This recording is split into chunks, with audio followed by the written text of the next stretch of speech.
جرب حاول عاند. هيقطموك وتملي يفشلوك يبكتوك ويزهقوك، وما تزعلش ده عادي كله كلام عالفاضي. لو غرقوك قوم، لو وقعوك قوم، صدقني في يوم.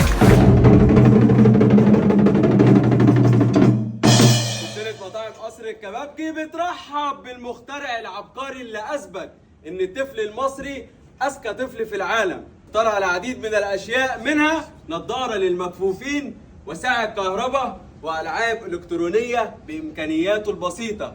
فما بالكم لو لديه إمكانيات؟ هناك مواهب حقيقية تستحق الدعم وتسليط الضوء عليها.